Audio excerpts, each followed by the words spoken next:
अहानबदा मरुओइबा पाव control air space दा UFO अमा पायरगा लैबदगे पुंग मरिरोम एरोप्लेन पायरुद्रे फाइटर प्लेन अनिना क्लियरेंस पीरगा फ्लाइट पाइबा हौखी हाइबा वाफम फोंदोरकले अमरोमदा नोंथक्ता पाइखिबा पोसक अदु करिनो हाइबा वाहंसु लाकले नोमई पंकापता कापगी मियाम हौरक्तुदा एयर गी टीम फाजिलुरे हाइरे मिजोराम पुलिस न फाकिबा म्यांमार गी लानमी उनगमापन असम राइफल्स ना म्यांमार लेंगाक्ता सिनख्रे इंदिरा गांधी की चामगा तरुक सुबा कुमोन थौरम पांगथोख्रे ओइरोइदौबा अपाम्बदा मियाम वाहलगुमसे हाइना हानागी चीफ मिनिस्टर ओ इबोबिना फोंदोख्रे रिलीफ के एक्सपेंडिचर दा उची चंगले हाइना MPCC की प्रेसिडेंट के मेघाचंद्रना फोंदोख्रे कंगला नुमफोक तोरबान मी लाकपा सादा हुंफु हंथरे हाइरे सेल लाकपा हंथरकपदगे मेंटेनेंस फावबा ngamdabagi fibamda laire haina su फोंदोकले सना साबिदा लौ सुरिंगैदा कुकीना नोमै कापसिलख्रे कोतुना कौखिबा इकोनॉमिक ब्लॉकेट ना पोट पुबा ट्रक हुंफुगा मरी माउदा पंदुना लैरे हाइरे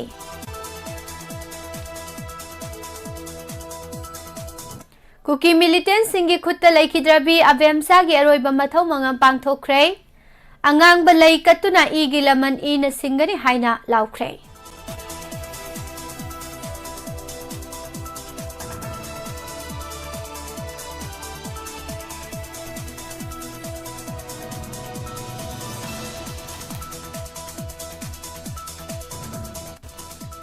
मणिपुर दगी मंगा यावना मियोई तरुक दगी असम पुलिस ना लुपा क्रोर अहुम लोंगी हेरोइन फागत पगमख्रे अमदी जिरीबाम गी युम अमदगी नोमई नमलगा लुपा लाख 8 लुट तौख्रे हाइरे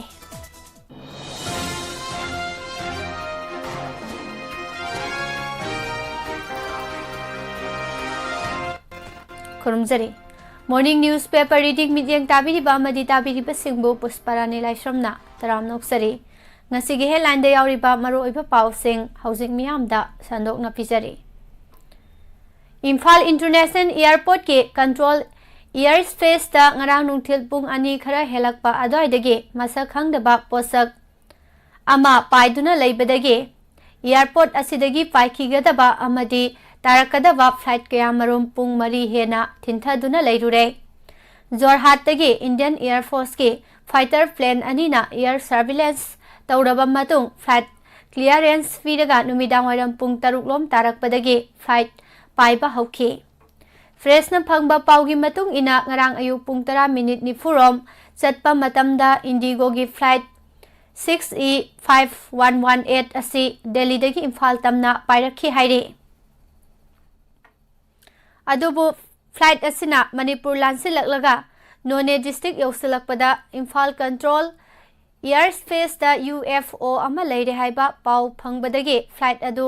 ताबा याददुना नोनेगी एरिया अदुदा अहुमलक कोइना पाइरमलगा इम्फाल एयरपोर्ट ता ताबा यादबदगे कोलकाता एयरपोर्ट ता ताखी असुमना पुंग अमगा मिनिट 10 रोम चटपदा इम्फाल दा थुंगलगदबा फ्लाइट असिना कोलकाता दा हनख्रबा मतुंग इम्फाल एयरपोर्ट तगी पाइखिगदबा फ्लाइट अहुमगी मतमसु थिनथखी लोइनना एयरपोर्ट असिदा लाकदबा अतोपा फ्लाइट सिक्सु थैदोक्तुना लैनखी हाइरे कोलकाता दगी ngarang nungthil pung ama minute nifuga mapanda pairakiba indigo gi flight 6E275 su imphal airport ta clearance pidabana maram oiraga Guwahati airport ta oina takhi loinana airport tagi imphal dagi agartala tamna pung ani minute kunda paigadaba indigo gi flight 6E525 Imphal दगी गुवाहाटी तमना पुंग 3 minute कुंदा पाइगदबा Air India की flight AI890 Imphal दगी कोलकाता तमना नुथिल पुंग 3 मिनिट कुंथ्रा दा पाइगदबा एयर इंडिया की फ्लाइट AI734 इम्फाल दगी कोलकाता तमना नुथिल पुंग 3 दा पाइगदबा इंडिगो की 6E895 अमसुंग इम्फाल दगी गुवाहाटी तमना नुथिल पुंग 5 minute 15 setpa matamda paigada India Express ke I-5788 hariba flight sing asi delay tauke. Flight sing asi ki passenger sing boarding tauduna flight ta pung kaya marom phamduna leirabasu flight adu pairaktabadagi mi painaraba passenger sing aduna cabin clear singda wakatki. Maduda drone gumba posak ama air space ta paiduna leibadagi aeroplane adu paikhatpa yadabani haina phongdoklakhi haire.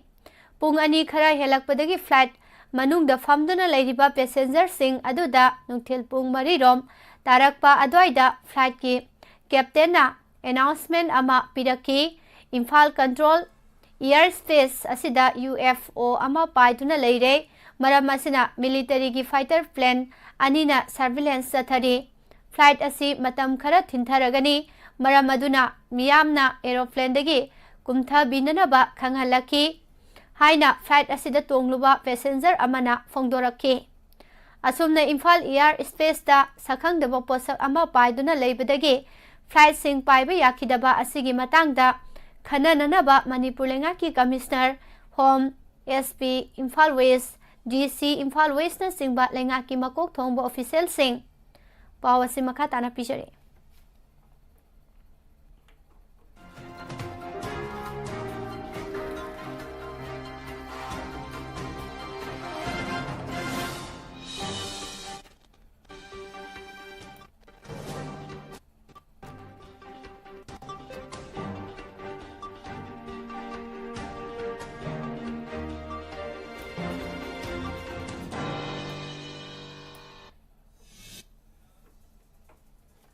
Laktuna Airport Authority of India gi official singa unaduna wa khanaki tungda numidang wairam pung 3 khara helakpa adwaida mari leinaba authority dagi air clearance fangbadagi panduna leiramba flight sing adu mathang paiba hauki loinana Imphal Airport ta thunglagadaba atopa airport singda panduna laikhiba flight sing amasung mathang pairakpasu haunaki. Imphal dagi paikigadaba flight sing adu matam kuina panduna leiba maramna passenger sing aduda khudong sadaba kaya marum mayok narakpadagi passenger kharadi makoi flight adu reschedule tauba yaunakhi haire. Loinana airport authority amadi airlines company singi maikidagi su passenger sing adugi apamba matung ina flight reschedule taubada ayaba pikhi. Maram asina ngarang nungthil Imphal airport tagi atopa state singda paigadaba flight sing adugi passenger kharadi makoi gi ticket ki senfam sing adu mangdana ngasi paigadaba flight to oina onthoknakhiba kayasu yaunakhi haire.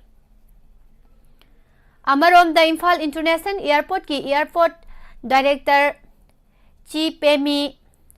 kaisingna su cherol ama thoktuna Imphal control air space asida sakhangdaba posak UFO ama paiduna leibadagi airport asida tarakadaba flight ani divert tauki. Loinana Imphal dagi paikigadaba flight ahum su thinthaki tungda ayaba pirakpadagi mathang paiba hauki haina phongdorakpa laiki.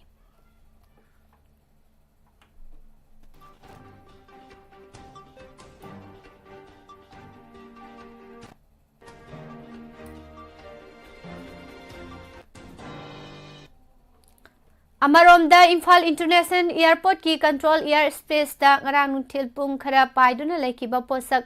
adu karino haiba hausik phawba khangdana leiri haire. Loinana mari leinaba authority amatadagi miyamda lauthokpasu leitri. Posak asi nongthakta pung kaya paiduna laikhiba maramna miyamna sisinariba achamba drone amadi oiroi haina airport ta laikhiba police amadi army ki official singna phongdoklamki. Maramdi miyamna sisinariba commercial natraga film gi drone sing asidi yamlabada minute 45 rom tamak nongthakta paiba ngambane. Adubu ngarang paiba ukhiba posak asi pung kaya paiduna laikhiba maramna achamba drone amadi oiroi haina phongdoknaki. Loinana asigumba posak asi Sainaga lonaba India gi mafam ataida marakta thengnakhiba Sainagi surveillance balloon oiramba yai haiba wafam phawba phongdoknaba official sing yauki. International Airport amagi control airspace da matau karamna masak khangdaba posak ama pung kaya paiduna leibada karisu tauba ngamkhidaba aduda miyam nungnangba poknakhi India gumba military gi lamda mapangal pawasi makatana taminase.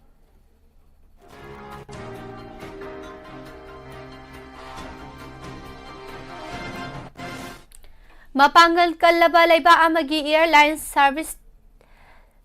da choba singnaba malakliba sida karisu tauba ngamkhidaba asi amna laibak thibani masi marik sumba inquiry ama chathaduna asigumba thawong asi matungda amu hana thoandanaba honafam thoi haina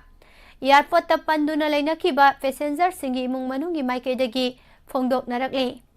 amaromda sakhangdaba posak adu nungthil pung ani khara helakpadagi numidang oiram pung 9 helakpa phawba airspace asida paiduna leiba uki haina airport asibu ngak senbagi thabak tawriba CISF na phongdorakre adubo Indian Air Force ki fighter plane anina air surveillance tawki hariba adugi matangdadi official oiba wafam amata phongdorakhidre.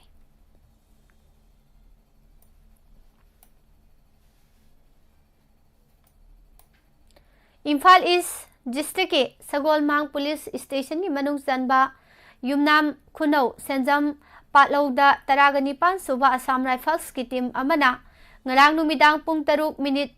58 lom tarakpada nongmai pangkap takapadagi miyam hauраktuna thaidoktuna senariba personnel sing ado pung kayamarum phajilluga thamlure hari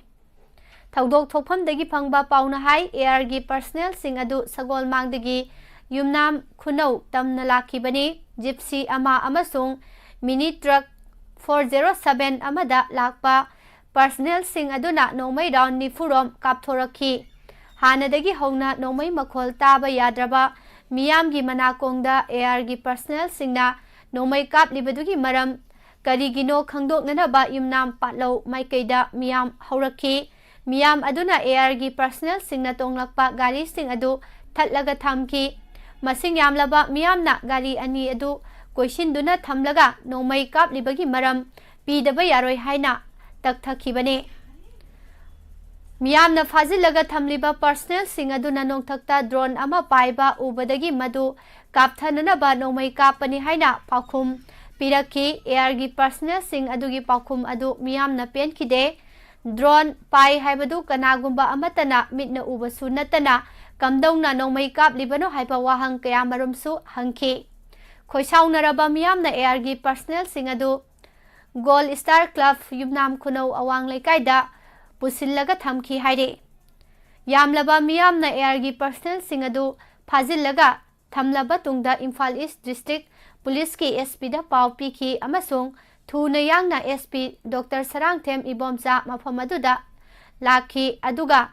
loinana 19 suba air gi CO Akasu yausinki tungda FIR ama lokhalagani haibagi thajaba pibadagi irang adu loisinki haire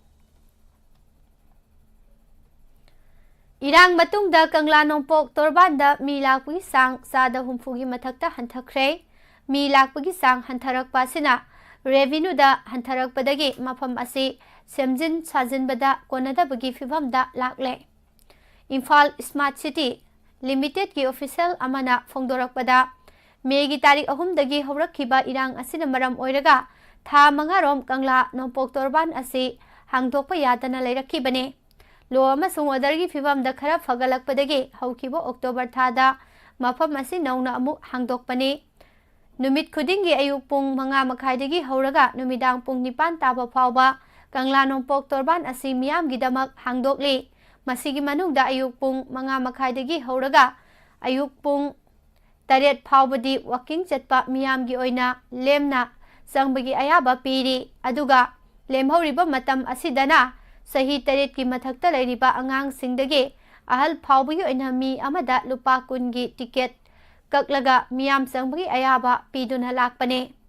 Kangla Nongpok Torban asi ningthokaba numit natana atay numit singda thong hangduna miyam chathok chasin ayaba pikhi loinana mafam adu yengbagi ayaba pikhi Hanadi thang zama sung nomaijing loinana ningthokaba natana atay numit singda miyoi चौङादगी चातरुक फाउबा लाक्लंबा अदु हौजिक्ति यामलबदा मियोय चनिरोमदगी हेना लाक्ट्रि हाइबा वाफमसु फोंदोक्लखि।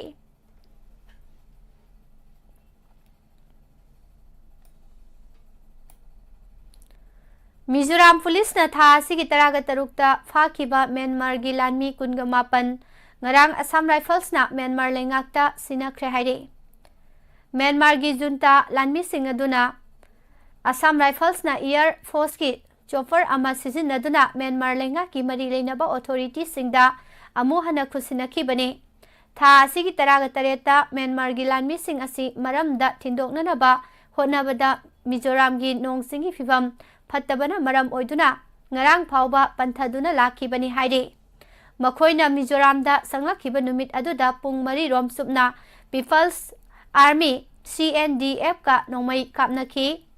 Mizoram amasung Myanmar ga tainana lairiba tuibungwan gi mafam singda akanba maungda numit aduda Myanmar Army amasung CNDF ki lanmi singi marakta khutthoknakhibani. Mafam asi Mizoram gi border dagi kilometer 13 romtamak lapna leiba mafam ne haire. Tha asigi taraga manga dagi hoduna khutthoknakiba aduda Myanmar lanmi ki miyoi ani leikide loinana miyoi kya amana asok apan nangki. Tholiba ungkhanabagi fibam asigi matangda CNDF ki lusingba singa Myanmar gi military ga punduna agreement amada yanaba purakre. Yanakhiba agreement asigi matung ina Myanmar lanmi singdu Mizoram police ta surrender taunanaba hainakhi.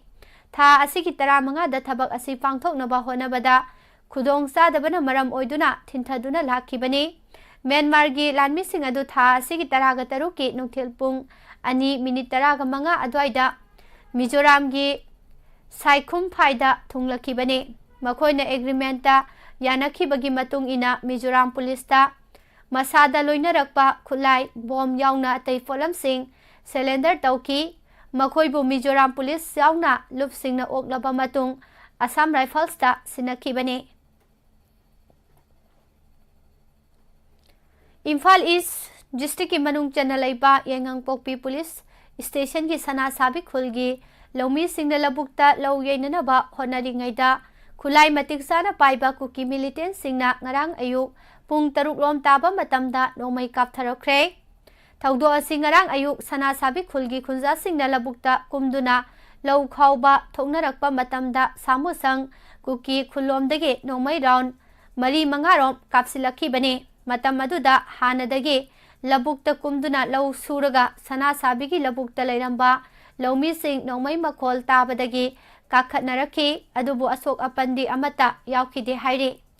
Nomai kapsilakle haibagi pau tabadagi Yengangpokpi police ki kangbu amasu mafam aduda laktuna leikhi loinana mafam adugi akoibada yangsinkhi haire.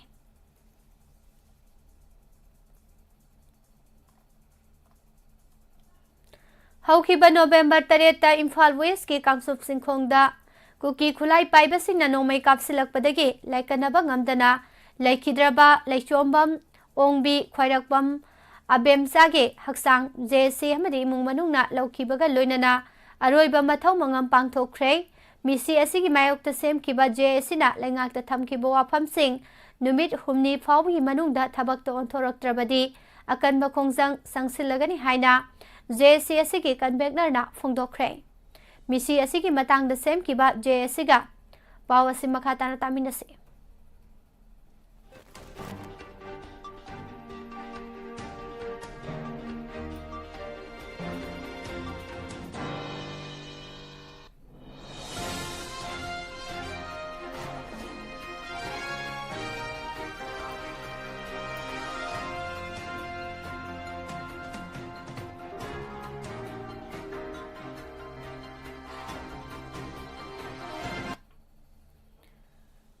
Manipur gi Chief Minister ga wari sanaraba matungda yanaba purakpadagi laikhidabagi haksang laukhibani.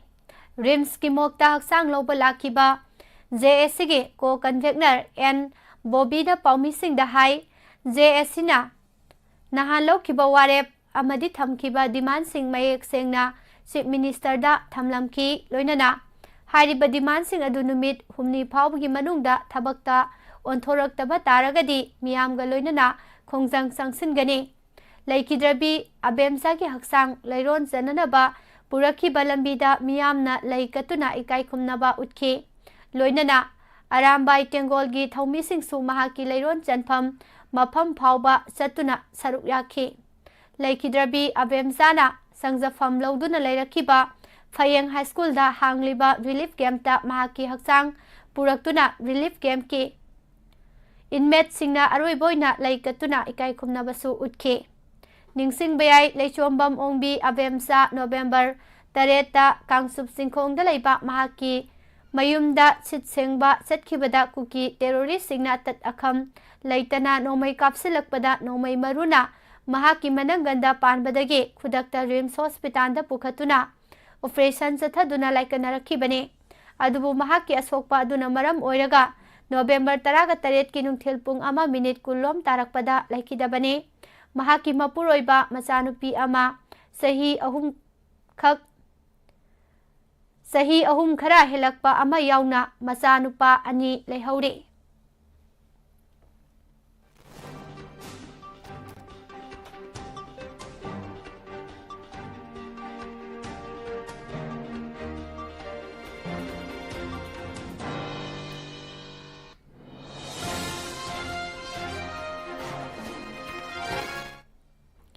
Committee on tribal unity CoTU Kangpokpi November 15 के अहिंग नोंयाइदगी हौरगा Kangpokpi district मतम कक्तबा economic blockade चथखिबदगी माउदा फोर्ट थना यावबा ट्रक हुमफुगा मरी अमसुंग डीआई टाटा अमा पंदुना लैरे अदुबु इम्फाल जिरीबाम लंबीददी पोट पुबा ट्रक सिंग लेप्तना संगसिलकली हाइरे माउ पुलिस तगी फंगबा पाउना हाई इकोनॉमिक ब्लॉकेट हेक हौरकपदगी ngarang फावबदा माउ गेट तगी खुजुमा गेट की मनुंगदा नहान फावबदा डीआई टाटा अमा याउना ट्रक 35 लेरंबदगी ngarang पुना ट्रक 35 सुरे अमरोमदा अतोपा मफमदगी फंगबा पाउना हाई कोटूना मखोइगी ओइबा डिमांड कया तक्सिलदुना कांगपोकपी डिस्ट्रिक्ट सिनबा थुंगना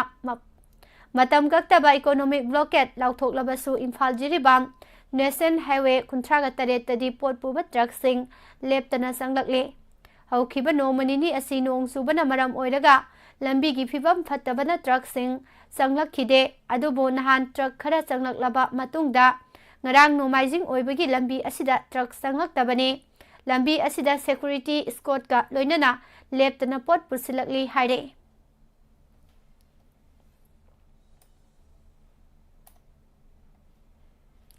democracy chatpa leibak ni haiduna miyamna oithokpa yaroidoba leibak kaigadaba demand tawduna miyam wahaloi se haina selfie gi leader o ibobina phongdokre ngarang Manipur Pradesh Congress Committee na sinduna biti rota leiba Congress bubble da Indira Gandhi ki chamaga sumna taruk suba mapo kumon ga mari leinana Kwame Ekta Divas haina phangthokiba thoramda lekhidraba India ki Prime Minister oiramba Indira Gandhi ki mafamda laikatuna ikai kumnakhe loinana party asigi member singna kwakta Ekta Divas ke wasaksu lauki haire थौरम मसिगा मरी लेनना Congress legislature party के leader ओइबो बिना high लेखिद्रबा India की Ahaan बनुपी prime minister Indira Gandhi न लेबा असिबो काइबा यारोय हाइना थौना लेना थबक तौरामी हौजी state असिदा थोकलिबा इरांग असिदा महाकी वाखलोन असि सिंसिंदुना अखोय खुदिमकना थबक तौमिनबा मथौ ताई democracy चटपा लेबाकता मियामगे पावसी मखाताना पिचरे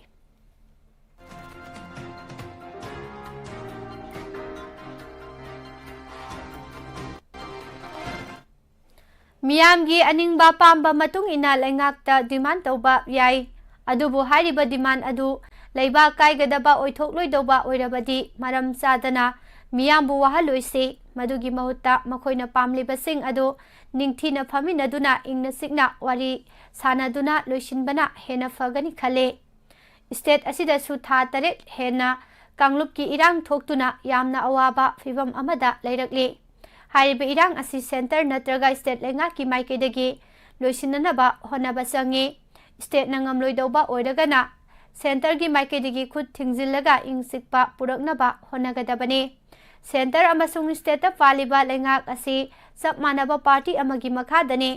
matam sangna miyambu wahalaga thamba asi yamna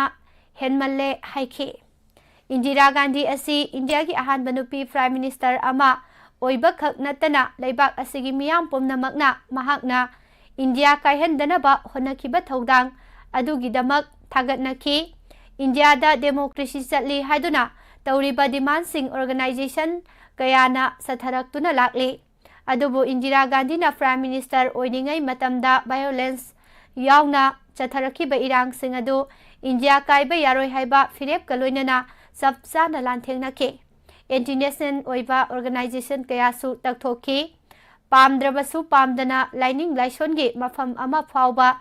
yauna India kaidana bagidama akanba operation sathakibane. Laikhidrabi Indira Gandhi asi mahaki India kaiba yaroi haiba thabak sing adugidamak masamaki bodyguard na Bangalore office tholakpa matamda nomaina kaptuna hatkibane. Mizoram dasu India thugainanaba honarakpa matamdasu mahakna chapsana lanthengnakhei. Mioibagi punsi haibasi tamba ngamde adubu leiba asi kaiba yaroi haina mahakna honaramkhibasing adu ngasi phawba Congress ki member singna ngaktuna chatli hainasu makhatana phongdokhi. Thauram asiga mari lenana Manipur Pradesh Congress Committee ki President Kaisam Meghasandra hai state asida thokliba iranga mari lenana thadarakliba senfam sing asi uchi sanglabra haibagi singnaba leire leingakna relief material amasung matam kharagi oina yum sakibagi yauna puthoknarakhiba expenditure ki senfam mayek sengba watli miyamna awabagi mateng pangbagi mingda kanagumba kharagi khut sanglabra haibasi singnaba lei relief camp ta leiriba miyoi singna amasung tongan organization singnasu leingakna piriba mateng sing asi peningai oide hainaduna leiri fiba masida leingakna inmate singi mateng pangnana bagidamak sisinakhiba senfam aduki akupa marol sing miyamda mayek sengna khangan phamthoi hainasu phongtokhi.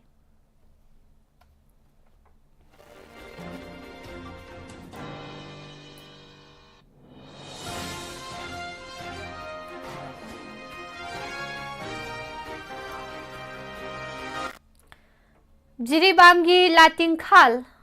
Zipigi Pradhan Oiramba Housingna Zipi asigi Administrative Committee gi Chairman Oriba Miyoi amagi yumdagi sakhangdaba miyoi kharana nomai namduna sana mobile amadi sel yauna lutaukhre haide thaudo asi tha asigi taraga taret ta Jiribam mayondagi kilometer taraga mathoirom satlaga leiba Latingkhal Zipigi Pradhan Oiramba Housingna Latingkhal Gram Panchayat Administrative Committee ki Chairman Oriba Mangkhanlan Roy gi yummaktada thokibane. Makhalan Roy asi Pradhan Oirambata natana masa ex Indian Army ni haire. Thaudo asiga mari leinana Jiribamgi paumi team amana hakthegnana satuna yangsilubada Makhalan Roy na hai laibak thiba thaudo asi tha asigi taraga taret ki numidang pung 12 makhairom taba adwaida thokibani haina phongdorakhi. Numit adu khangawdana nong leptana subagi khudong saba adu laukhibani haina su makha takhe.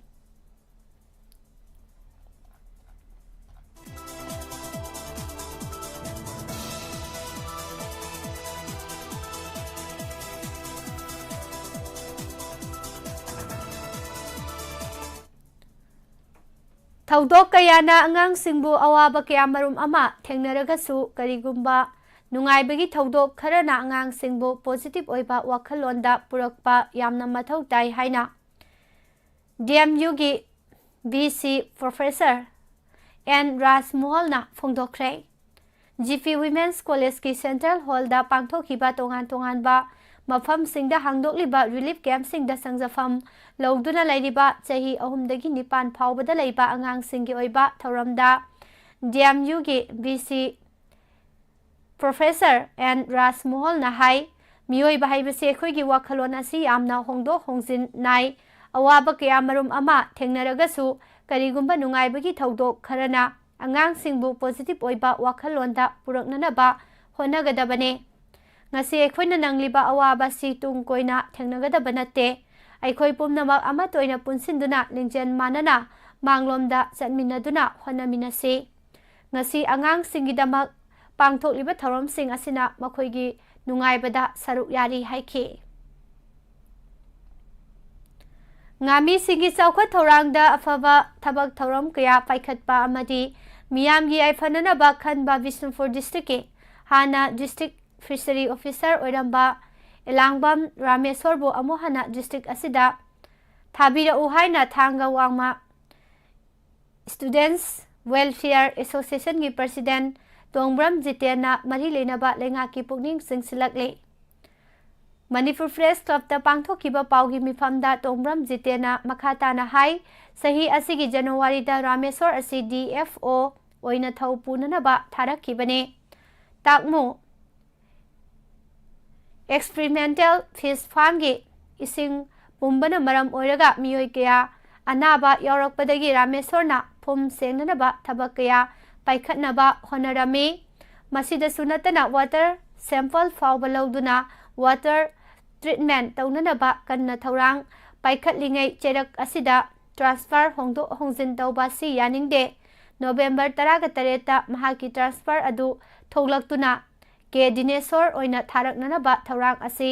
ꯂꯩꯉꯥꯛꯅ ꯃꯤꯠꯌꯦꯡ ꯆꯪꯕꯤꯌꯨ꯫ ꯉꯥꯃꯤꯁꯤꯡꯒꯤ ꯈꯟꯕꯤꯔꯒ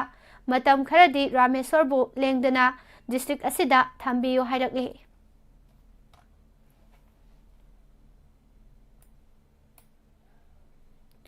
counter ꯏꯟꯁꯔꯖꯦꯟꯁꯤꯒꯤ order ꯐꯪꯗꯦ ꯍꯥꯏꯗꯨꯅ ꯀꯥꯞꯇ꯭ꯔꯕꯁꯨ ꯆꯤꯟ ꯀꯨꯀꯤꯁꯤꯡꯅ ꯕꯣꯔꯗꯔꯗ ꯆꯪꯂꯛꯄ ꯃꯇꯝꯗ India government ꯑꯃꯗꯤ ꯃꯅꯤꯄꯨꯔ ꯒꯣꯚꯔꯟꯃꯦꯟꯠꯀꯤ ꯃꯔꯤ ꯂꯩꯅꯕꯁꯤꯡꯗ ꯃꯤꯇꯣꯞ ꯃꯤꯔꯥꯟꯆꯥ ꯀꯌꯥ ꯆꯪꯂꯛꯂꯦ ꯍꯥꯏꯗꯨꯅ ꯔꯤꯄꯣꯔꯠ ꯇꯧꯗꯕ ꯑꯗꯨꯒꯨꯝꯕ ꯁꯤꯐꯥꯏꯁꯤꯡ ꯑꯗꯨꯗꯤ ꯃꯅꯤꯄꯨꯔꯗ ꯊꯝꯕ ꯃꯊꯧ ꯇꯥꯗꯦ꯫ ꯆꯤꯡꯒꯤ ꯂꯝꯗꯁꯨ ꯃꯩꯇꯩꯁꯤꯡꯒꯤ ꯍꯛ ꯂꯩ ꯍꯥꯏꯗꯨꯅ ꯑꯝꯀꯦꯜꯒꯤ ꯄ꯭ꯔꯁꯤꯗꯦꯟꯠ ꯏꯃꯥ ꯉꯥꯟꯕꯤꯅ ꯐꯣꯡꯗꯣꯛꯈ꯭ꯔꯦ꯫ ꯊꯥ ꯑꯁꯤꯒꯤ 12ꯗꯒꯤ ꯁꯒꯥꯡꯗ ꯁꯦꯟꯇ꯭ꯔꯦꯜ ꯐꯣꯔꯁ ꯊꯝꯒꯅꯤ ꯍꯥꯏꯕꯗꯒꯤ ꯁꯒꯥꯡꯒꯤ ꯑꯀꯣꯏꯕꯗ ꯂꯩꯕ ꯈꯨꯡꯒꯪ ꯀꯌꯥꯒꯤ ꯏꯃꯥ ꯏꯕꯦꯜ ꯀꯌꯥꯒ ꯂꯣꯏꯅꯅ command and control committee women wing, Kumbi Kendra, SYDO ꯁꯒꯥꯡ, ꯀꯣꯝ ꯃꯩꯔꯥꯄꯥꯏꯕꯤ ꯁꯒꯥꯡ, ꯕꯣꯔꯥꯌꯥꯡꯕꯤ ꯃꯩꯇꯩ ꯄꯥꯡꯒꯜ ꯃꯩꯔꯥꯄꯥꯏꯕꯤꯅ ꯁꯤꯟꯗꯨꯅ ꯁꯒꯥꯡꯗ ꯁꯦꯟꯇ꯭ꯔꯦꯜ ꯐꯣꯔꯁ ꯊꯝꯕ ꯌꯥꯔꯣꯏ ꯍꯥꯏꯗꯨꯅ ꯋꯥꯡꯉꯨ ꯆꯠꯄ ꯂꯝꯕꯤ ꯃꯌꯥꯗ ꯌꯥꯔꯦꯛꯇꯨꯅ ꯆꯪꯁꯤꯟꯈꯤꯕ ꯈꯣꯡꯖꯪ ꯑꯁꯤꯗ ꯉꯔꯥꯡ ꯁꯔꯨꯛ ꯌꯥꯔꯗꯨꯅ ꯏꯃꯥ ꯉꯥꯟꯕꯤꯅ ꯃꯈꯥ ꯇꯥꯔꯗꯨꯅ ꯍꯥꯏ ꯊꯣꯛꯂꯤꯕ ꯏꯔꯥꯡ ꯑꯁꯤꯅ ꯁꯤꯔꯣꯏꯗꯕ ꯃꯤꯑꯣꯏ ꯀꯌꯥ ꯁꯤꯈ꯭ꯔꯦ꯫ ꯑꯗꯨꯅ ꯑꯩꯈꯣꯏ ꯏꯃꯥ ꯏꯕꯦꯜꯁꯤꯡ, ꯃꯤꯀꯨꯞ ꯅꯥꯍꯨꯝꯁꯤꯡꯅ ꯂꯩꯕ ꯇꯉꯥꯏꯐꯗꯦ꯫ ꯀꯨꯀꯤ ꯐꯨꯔꯨꯞ ꯑꯁꯤ ꯑꯩꯈꯣꯏꯅ ꯏꯟꯗꯤꯖꯤꯅꯁ ꯇ꯭ꯔꯥꯏꯕ ꯑꯃꯅꯤ ꯍꯥꯏꯗꯨꯅ ꯌꯥꯝꯅ ꯅꯨꯡꯁꯤ ꯆꯥꯟꯅꯅ ꯂꯩꯃꯤꯟꯅꯔꯝꯕ ꯀꯥꯡꯕꯨꯅꯤ꯫ ꯑꯗꯨꯕꯨ ꯀꯨꯀꯤꯁꯤꯡꯅ ꯂꯥꯟ ꯍꯧꯗꯨꯅ ꯁꯨꯗ ꯒꯣꯚꯔꯟꯃꯦꯟꯠꯀ ꯂꯩꯅꯈ꯭ꯔꯦ꯫ ꯃꯗꯨ ꯌꯥꯝꯅ ꯐꯕ ꯈꯣꯡꯊꯥꯡ ꯑꯃꯅꯤ ꯍꯥꯏꯗꯨꯅ ꯂꯧꯔꯨꯕꯅꯤ꯫ ꯑꯗꯨꯕꯨ ꯃꯈꯣꯏꯗꯤ ꯁꯨꯒꯤ ꯒ꯭ꯔꯥꯎꯟ ꯔꯨꯜ ꯊꯨꯒꯥꯏꯗꯨꯅ ꯃꯄꯥꯟꯗꯒꯤ ꯆꯪꯂꯛꯄ ꯆꯤꯟ ꯀꯨꯀꯤꯒ ꯈꯨꯠꯁꯝꯅꯔꯒ ꯂꯥꯟꯗꯥꯔꯛꯂꯕꯅꯤꯅ ꯃꯈꯣꯏ ꯑꯁꯤ ꯇꯦꯔꯣꯔꯤꯁꯠ ꯑꯃꯅꯤ ꯍꯥꯏꯕꯗ ꯍꯥꯏꯃꯟꯕ ꯊꯣꯛꯂꯣꯏ꯫ ꯃꯗꯨꯒꯤꯁꯨ ꯃꯊꯛꯇ ꯃꯈꯣꯏꯅ ꯏꯟꯗꯤꯌꯥ ꯒꯣꯚꯔꯟꯃꯦꯟꯠ ꯑꯃꯁꯨꯡ ꯃꯅꯤꯄꯨꯔ ꯂꯩꯉꯥꯛꯀꯤ ꯑꯌꯥꯕ ꯌꯥꯎꯗꯅ ꯃꯁꯥꯒꯤ ꯗꯦꯖꯤꯒꯅꯦꯇꯦꯗ ꯀꯦꯝꯞꯇ ꯂꯩꯕꯒꯤ ꯃꯍꯨꯠꯇ ꯇꯧꯅꯤꯡꯕꯇ ꯇꯧꯔꯛꯄ, ꯃꯤꯒꯤ ꯂꯝꯗ ꯃꯤꯒꯤ ꯏꯪꯈꯣꯜꯗ ꯆꯪꯂꯛꯂꯒ ꯇꯧꯔꯛꯄ ꯑꯁꯤꯗꯗꯤ ꯏꯪꯈꯣꯜ ꯃꯄꯨ ꯁꯥꯎꯔꯛꯇꯨꯅ ꯇꯥꯟꯊꯣꯛꯅꯕ ꯍꯣꯠꯅꯔꯛꯄ ꯍꯥꯏꯕꯁꯤ ꯃꯁꯥꯅ ꯇꯥꯕ ꯊꯕꯛ ꯑꯃꯅꯤ꯫ ꯃꯁꯤꯗ ꯏꯪꯈꯣꯜ ꯃꯄꯨ ꯑꯣꯏꯔꯤꯕ ꯏꯟꯗꯤꯌꯥ ꯒꯣꯚꯔꯟꯃꯦꯟꯠꯀꯤ ꯑꯥꯔꯃꯤꯁꯤꯡꯅ ꯏꯪꯈꯣꯜ ꯉꯥꯛꯄꯒꯤ ꯃꯍꯨꯠꯇ ꯆꯨꯛ ꯌꯨꯡꯕꯒꯨꯝ ꯌꯨꯡꯗꯨꯅ ꯎꯆꯨꯛ ꯑꯣꯏꯅ ꯂꯦꯞꯇꯨꯅ ꯂꯩꯕꯅ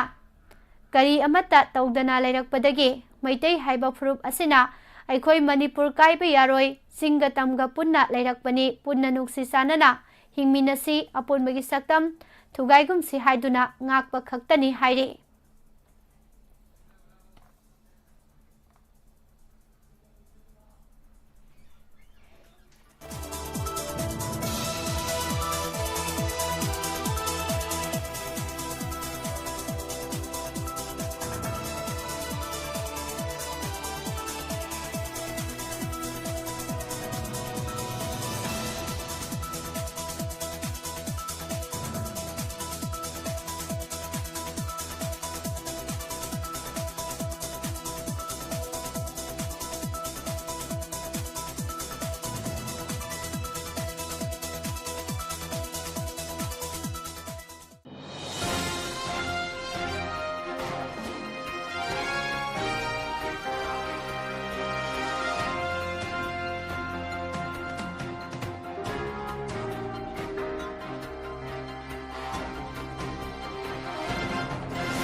ꯃꯈꯥ ꯇꯥꯔꯛꯄꯗ ꯃꯄꯥꯟꯒꯤ ꯑꯣꯏꯕ ꯄꯥꯎ ꯈꯔꯗꯪ ꯄꯤꯖꯔꯤ꯫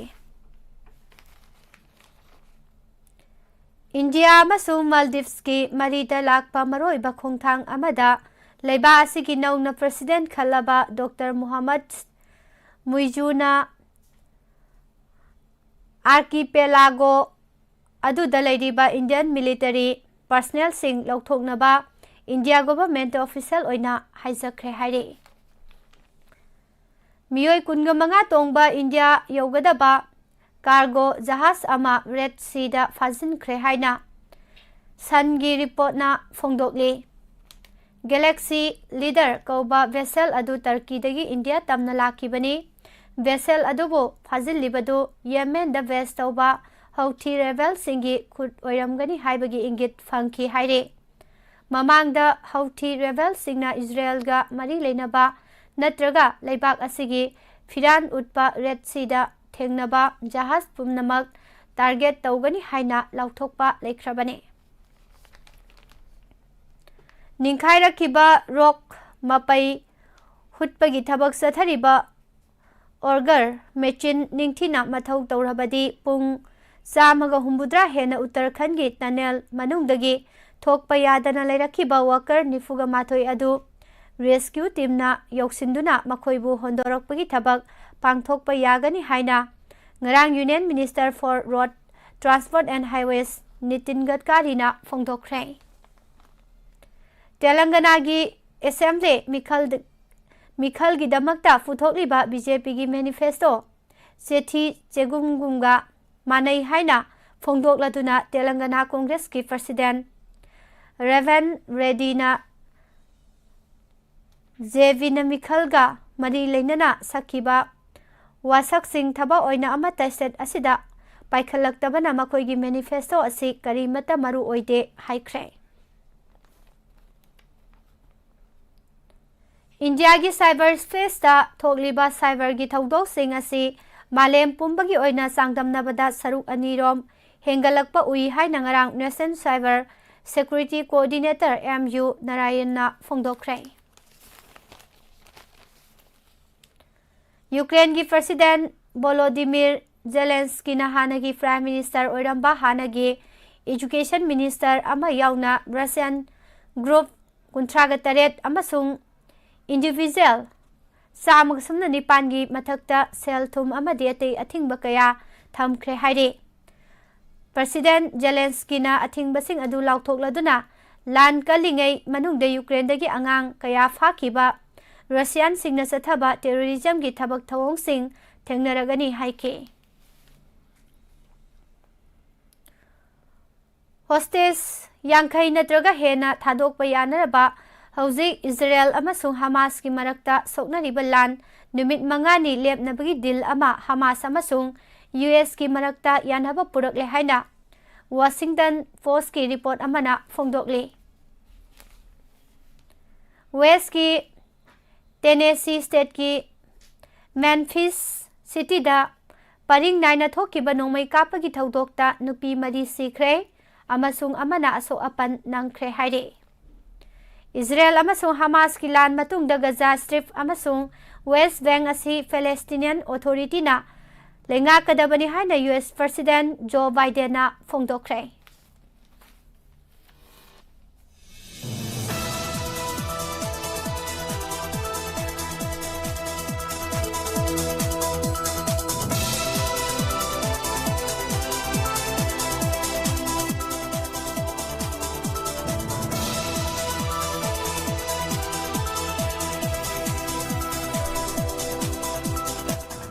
ꯃꯈꯥ ꯇꯥꯔꯛꯄꯗ ꯁꯥꯟꯅꯕꯒꯤ ꯄꯥꯎ ꯄꯤꯖꯔꯤ꯫ ICC ꯃꯦꯟꯁ ꯀ꯭रिꯀꯦꯠ ꯋꯥꯔꯜꯗ ꯀꯞꯀꯤ ꯉꯔꯥꯡ ꯁꯥꯟꯅꯈꯤꯕ ꯐꯥꯏꯅꯦꯜꯗ ꯑꯁꯇ꯭ꯔꯦꯂꯤꯌꯥꯒꯤ ꯑꯣꯄꯅꯔ ꯇ꯭ꯔꯦꯚꯤꯁ ꯍꯦꯗꯅ ꯂꯧꯔꯝꯕ ꯁꯦꯟꯆꯨꯔꯤꯒꯤ ꯃꯇꯦꯡꯅ ꯌꯨꯝꯕꯨ ꯏꯟꯗꯤꯌꯥꯕꯨ ꯋꯤꯀꯦꯠ 3ꯇ ꯃꯥꯏꯊꯤꯕ ꯄꯤꯗꯨꯅ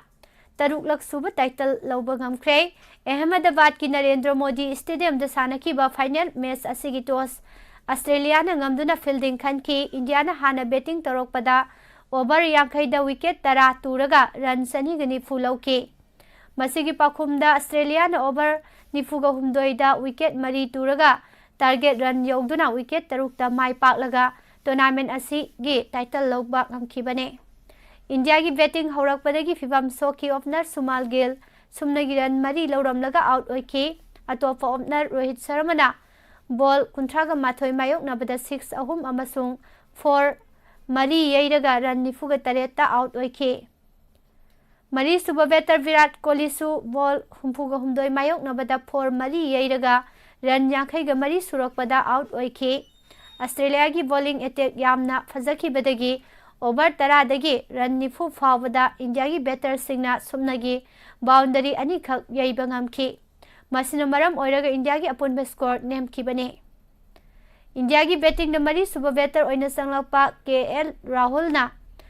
बॉल चामग सुमना तरेता 4 अमा यैरगा रन हुंफुगा तरुक लौरंबा असिना ख्वाइदगी फजबा ओइखी ऑस्ट्रेलिया की बॉलिंग दा मिचेल स्टार्क ना विकेट अहुम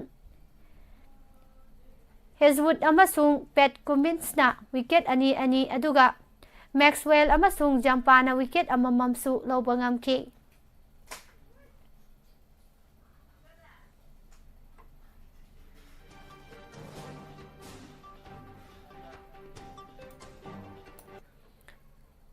हेरो आई लीग की ngarang कोलकाता की Kalyani municipal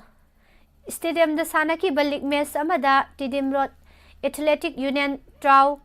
Srinidhi Deccan football club की मकुता पासिल सुइनो मंगादा बाइथी बनंख्रे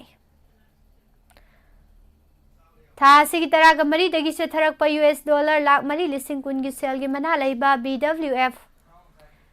कुमा मोटो मास्टर 2023 की ngarang sanakhiba फाइनल मैच सिंगदा माई पाक्तुना Danish badminton star Viktor Axelsen अमसुंग इंडोनेशिया की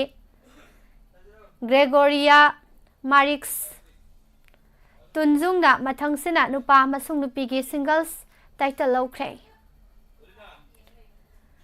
यूरोपियन चैंपियनशिप क्वालिफायर की थांगजु नुमित सानखिबा लीग मैच अमदा फ्रांसना रेकॉर्ड ओइना ग्रिबाल्टरबु 10 सुनोदा माइथिबा पीख्रे मैच असिदा फ्रेंच स्ट्राइकर कालियन एम्बापेना हैट्रिक स्कोर तौबा ngamखी सेनेगाल अमसुंग अल्जेरिया अफ्रीका की काफ वर्ल्ड कप क्वालिफायर की ngarang sanakhiba tongan-tonganba group match सिंगदा माई पाख्रे ग्रुप V की अहानबा राउंड की मैच दा सेनेगाल ना साउथ सुदान बु पांसिल मरी सुनोदा माइथिबा पीकी अदुगा ग्रुप G की अनिसुबा राउंड की मैच अमदा अल्जेरिया ना मोजाम्बिक बु माइथिबा पिरमखी मकोक थोंगबा सानरोय सर्बिया की नोवाक जोकोविच ना रेकॉर्ड ओइना 13 सुबा ATP फाइनल्स टाइटल लौननबगी बिडिंग दा इटाली की जानिक सिनरगा नोमाइजिंग नुमित की अथेंगबदा सानगदबा फाइनल दा लंबा तौनरगने जापान की सिटी ओसाका दा पांगथोखिबा एशिया रग्बी रीजनल क्वालिफायर 2023 दा इंडिया की नुपा अमसुंग नुपी की रग्बी टीम सिंग फजबा ngamkhidabadagi पेरिस 2024 ओलंपिक्स क्वालिफाई ओइबा ngamkhidre हानगी वर्ल्ड नंबर 1 प्रकाश पादुकोना पेरिस 2024 ओलंपिक्स के मांगोइनना मा की मेंटर ओइना अपॉइंट तौरे हाइना double Olympic medallist PV Sindhu ना लाउथोख्रे हानगी वर्ल्ड चैंपियन PV सिंधु ममांग सहिद पांगथोखिबा कॉमनवेल्थ गेम्स दा गोल्ड मेडल लौख्रबा मतुंग असोक पनंगबदगी खुदोंसादबा मायोकनरिबनी महान कुमजा लिसिंग अनि कुनगा हुमदोइदा BWF टूर्नामेंट 15 सरू यारकपदा सोकपना मरम ओइरगा BWF की टाइटल अमता लौबंगमदना लाक्लिबनी मणिपुर फेंसिंग एसोसिएशन असिंदुना साइन ERC तागयल पाता सथरिबा 13 सुबा governor's cup state level fencing championship senior नुपी सेबर अमसुंग EP इम्फाल ईस्ट ना लौख्रे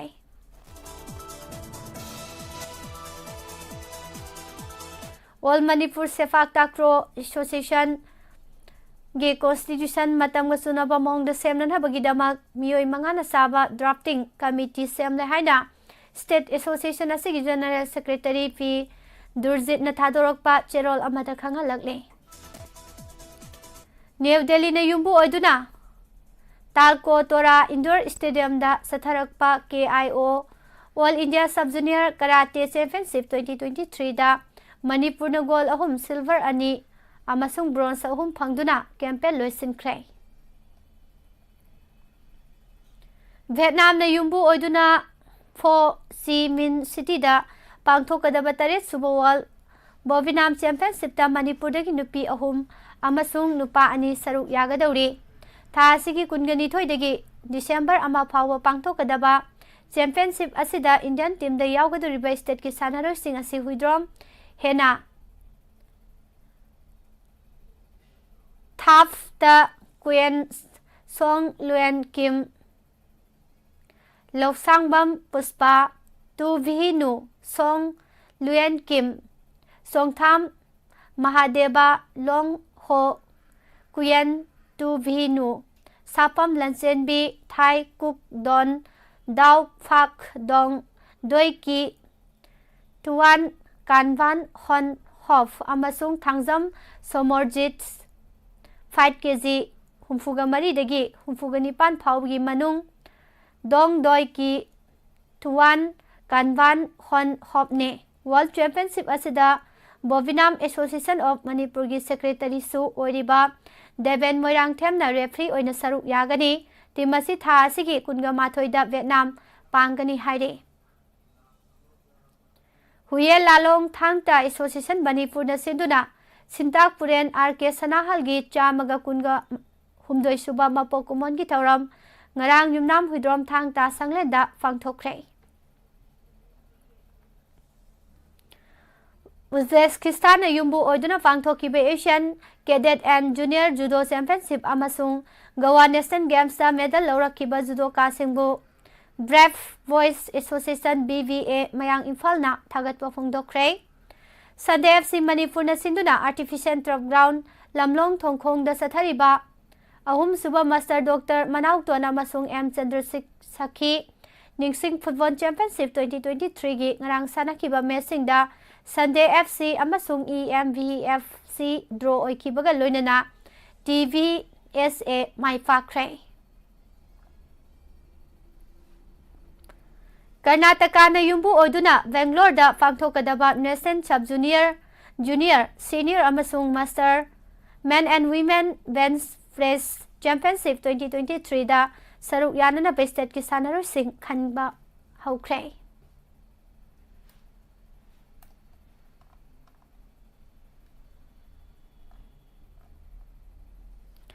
record oina kunga mathoilak champion oikraba Manipur na Rajasthan ga sanaduna tha asigi kunga marida Senior Women's National Football Championship 2023-2024 की campaign हौदोक लगने उत्तर प्रदेश ने युम्बु ओइदुना गाजियाबाद की Mahamaya sports stadium दा सानागदोरिबा group stage असिदा मणिपुर न ग्रुप ए द राजस्थान पुडुचेरी छत्तीसगढ़ मिजोरम अमसुंग उत्तर प्रदेश का पुन्ना तामिनरे हौकिबे एडिशन द फाइनल राउंड ग्रुप बी की अहुम सुबह पोजीशन द लेहौकिबा अमसुंग हंदकी गोवा नेशनल गेम्स द टाइटल डिफेंड तौबा ngamkidaba asigi ningamdaba kupsinba ngamnanabagi pandamda amphana kungani suba Senior Women's National Football Championship 2023-2024 asigi akanbe squad assembly Nahan State Association asina official ahum galoina punna mioi kunga mangana sabe state ki team lauthoki experience leraba sanaro ke state ki team asida halakpa ngamli makhoi sigasi Gowa National Games study National Duty leibana saruk yaba ngamkidabane Manipur gi ahanba group stage match da Rajasthan ga sanaraba matung Mizoram ga tha sigi kunga taruk ta thengnagane masi makha tarak padana Chhattisgarh ga tha sigi kunga nipan da lamba panaraba matung aroiba group match oina December amada Uttar Pradesh ka sanagadabane Manipur ki squad asida goalkeeper da ESU ge E Panthoisanu Kripsagi M Linthoi Ngambi amasung YWC Langthaban ke Melody Sanune defender dana Kripsagi Y Pakpi W Linthoi Ngambi YWC Langthaban TS Kritina Che Silki amasung ESU gi PS Nirmala N Gita Jalli Chanu amasung TS Sehena ne midfielder ESU की I Prameswari, N Priyanka, KSS Marget, MPSC की NG Vala, Kripsa की Dangmai Grace, YWC Langthabal की L Bavina amasung UPSA की N Sivanini Forwatana, UPSA की A Roja, YWC Langthabal की S Daya, ICSA की O Babita, Kripsa की L Bebisa amasung WFA की M Ambika ne. State की team असी M Mandakini na team manager, N Itosana head coach amasung Nasmin Patana physiotherapist oina saruk yagani. Amadi Netherlands, Switzerland amasung Romania thangjanumita Euro 2024 gi mafam kanba ngamkhre. Loinana Croatia su European Championship asida yaunana bagi lambi naksinba ngamkhre. Netherlands na qualify oinana ba Ireland bu thoiba mathau taki amasung what wek host na minute taraga mapanda net ki oi thangba kasinda kauksinduna mangzil thahan ki goal adu sanbagi ball fangnana ba honabada wek host na Ireland defender Nathan Collins ki jersey singba ukrabasu goal adu pikhi haire. Loisilak padang asigi headline de aukiba maroiba pausing amona pijare.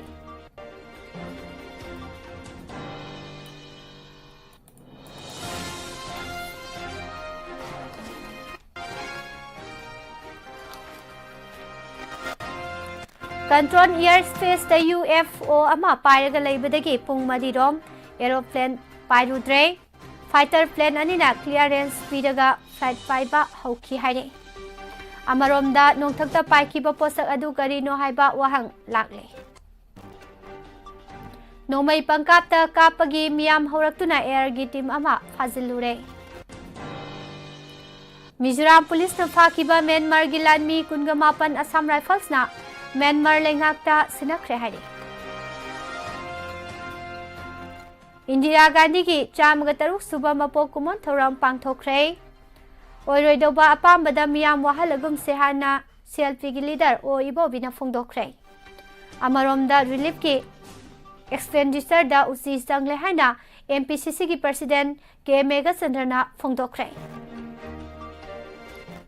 Kangla nompok torbanda mi lakpa sada humfu hanthare haire. Sel lakpa hantarak padagi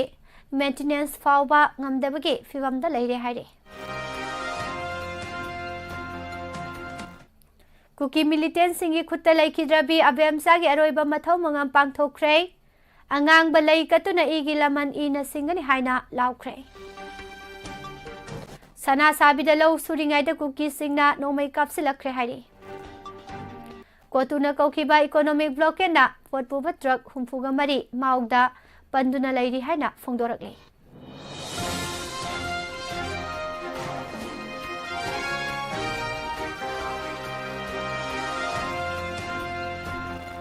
Amadi jiribamgi yum amadagi nomai namlaga lupa lak taret lut taukre haina phongdorakle. Pijariba pausing asiga loinana hojiki dinukti gi phongliba pause singdagi lawthoksaba maroiba pausing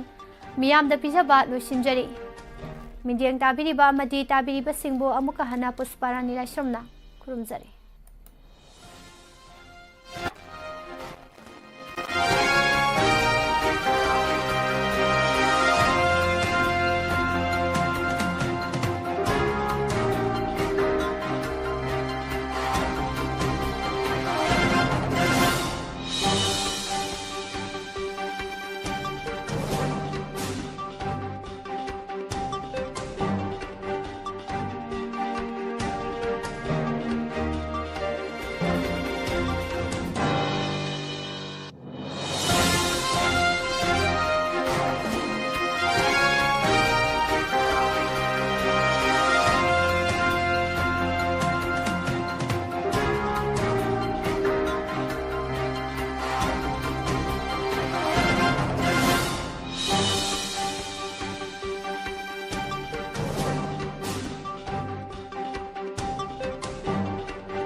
Yankom Netramani College of Nursing, an institution where you turn your dream into reality. The institution was established with a vision in offering excellence in quality of nursing education for the delivery of enlightened, compassionate, and competent healthcare professionals. Welcome to YN College of Nursing! You will be the generation serving the future.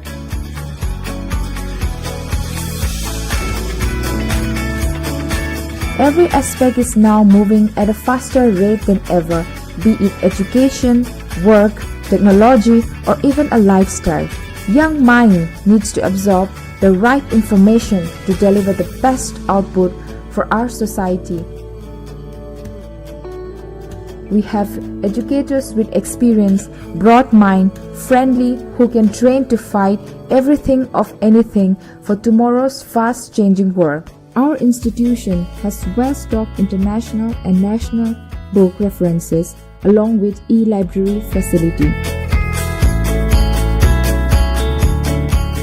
We provide modern infrastructure, spacious classroom with aided projectors.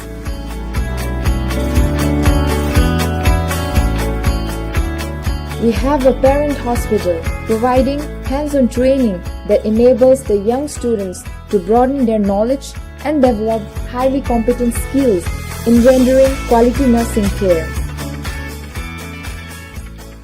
We provide a wider range of practical exposure at Regional Institute of Medical Sciences and Jawaharlal Nehru Institute of Medical Sciences, Manipur. Our college never fails to explore the talents. Our institution is recognized by Indian Nursing Council New Delhi, recognized by Manipur Nursing Council, and is affiliated to Manipur University. For admission enquiries, please contact 8787584915. Loinana combined eligibility test ta minimum 15% phanglabadi admission adumak yare. Akang naba seat masing khara kaktan. YN College of Nursing, a unit of Jivan Hospital Kaksingi, BSc Nursing tamnana bagidama, chahi amagi lupa lakama changadabadu, lupa lising kontra discount pizari. Loinana, lemori lupa lising huputra adu marirak thokna thibiraga. Ahan bagi oina sublatagi lupa lising taratrik chonga thibiraga, admission tobayagani. Ngasi makudong chawalobi. YN College of Nursing, a unit of Jivan Hospital Kaksing.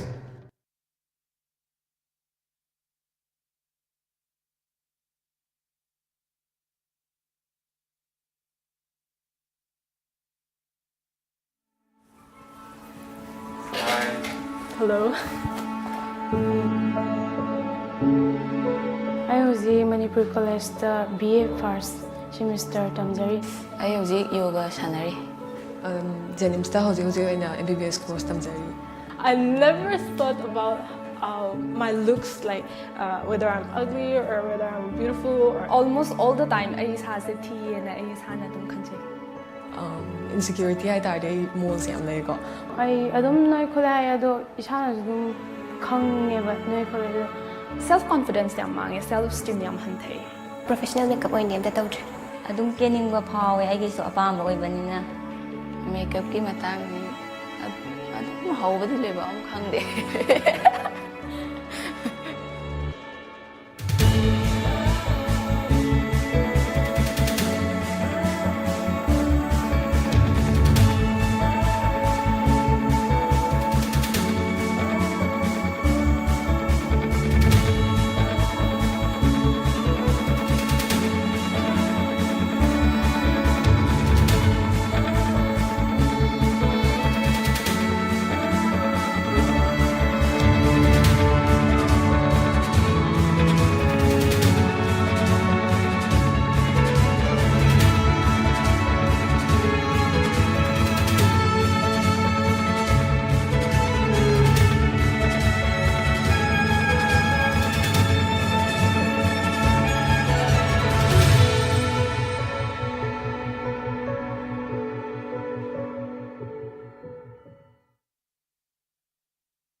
Mahiroi singidamak nungairaba pauje. Nobel Institute of Competitive Exam NICE Kanchipur Coaching Institute asida lakadoriba SSC GD exam gi written exam gi damak special course ama haukiba tang taruktagi haujari loina special course asigi ani suba batch oina lakiba tang kundagi haujaragani hariba special course asibu yobi hoba satra singna lakadoriba SSC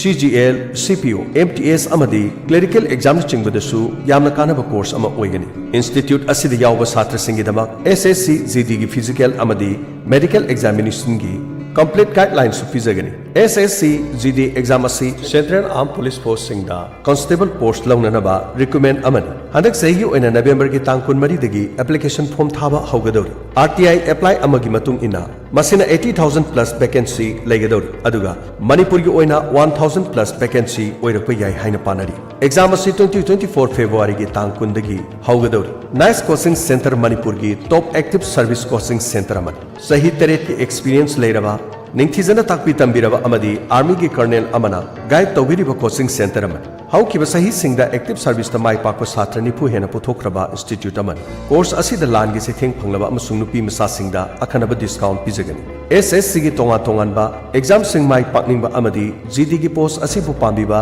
nupa masa nupi masa singna sahi asigi yamlaba vacancy asigi khudong chaba lobi honaba gi damakta Akupa Marol Gidama, Makada Pizariba number Sida, Pol Tobiro, 700-504-7287, Loinana, 700-5234-346. Nasingasi Moktanabiu, Unabiu, Nobel Institute of Competitive Exams, NICE, Kanchipur, a coaching institute.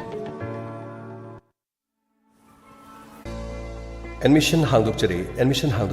Royal School of Nursing Wangwal, Thoubal District, Manipur, affiliated to Manipur Nursing Council, Government of Manipur, recognized by Indian Nursing Council, New Delhi. Chahi Ohungi Nupa Amasung Nupigi, GNM gi direct admission gi dama Kudong Chaba Pizari. Eligibility 10+2 in any stream with 45%. Minimum and maximum age 17 years and 35 years. Age on 31st December 2023. Session lagliba October 2023 dagi haujaragani. Akang naba sit masing kharakaktan. Application form phangbigadaba mafam sing. Royal School of Nursing Wangwal. IRDEO Office Wangwal. Last date of admission 31st October 2023. Akopa marul gidama 9366841509. Amukahana 9366841509. Ngasi mo unabiu tanabiu. Royal School of Nursing Wangwal, Thoubal District.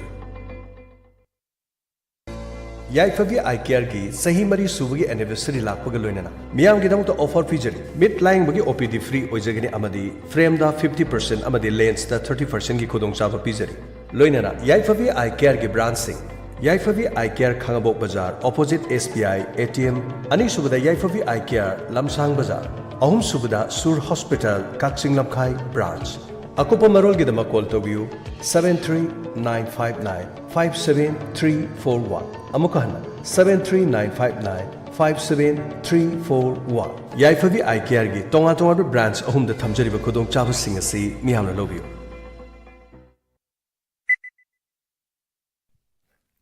Yankom Netramani College of Nursing, an institution where you turn your dream into reality.